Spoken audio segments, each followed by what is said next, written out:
বন্ধুরা দেখো, এখানে কই মাছ আনা হয়েছে। কই মাছগুলোকে কেটে ধুয়ে রেডি করে নেওয়া হলো। তার মধ্যে নুন হলুদ মাখাও হয়ে গিয়েছে। তারপর দেখো বন্ধুরা, এখানে আলু আর ফুলকপি ভেজে নেওয়া হলো, সব লাল লাল করে একসাথে। এখানে পেঁয়াজ কেটে নেওয়া হলো। দেখো বন্ধুরা, এখানে মশলা দেওয়াটা দেখাতে পারলাম না। ফুলকপিতে একসাথে মশলা দিয়ে ঝুল টুল দিয়ে একসাথে বসানো হয়ে গেল। বন্ধুরা দেখো, এখানে কই মাছে তেল পাতুরি বানানো হবে। ধনিয়া পাতা, মাছের মশলা টশলা সব একসাথে দিয়ে রেডি করা হয়েছে। এখানে কিছু ধনিয়া পাতা কেটে রাখা হলো। কই মাছগুলোকে ভাজা হয়েছে।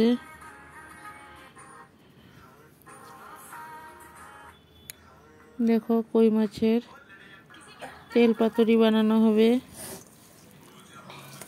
সব একসাথে মশলা দিয়ে মাখা হয়ে গেল।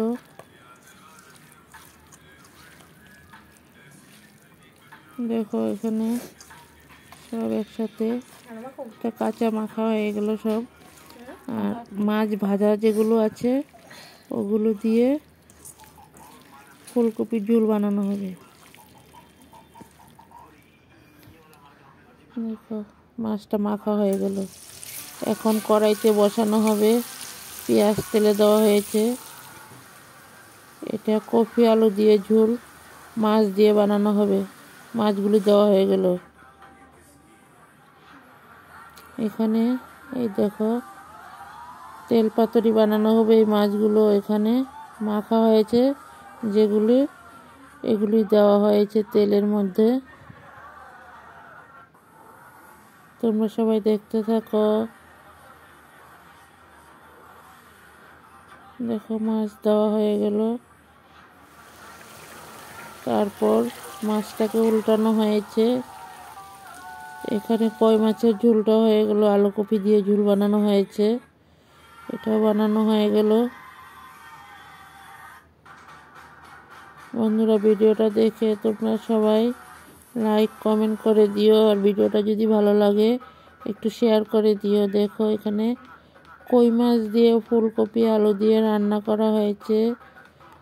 ভিডিওটা কেমন হয়েছে সবাই একটা করে লাইক করে দিও আর কমেন্ট করে দেবে। তোমাদের কমেন্ট আমার পড়তে অনেক ভালো লাগে। আমার পুরনো বন্ধুদেরকে অনেক অনেক ভালোবাসা। আমার পাশে থাকো যে যেভাবে আছো। আর নতুন বন্ধু হয়ে থাকলে ভিডিওটা ফুল ওয়াচ করে দেবে। আর বন্ধু হয়ে আমার পাশে থাকো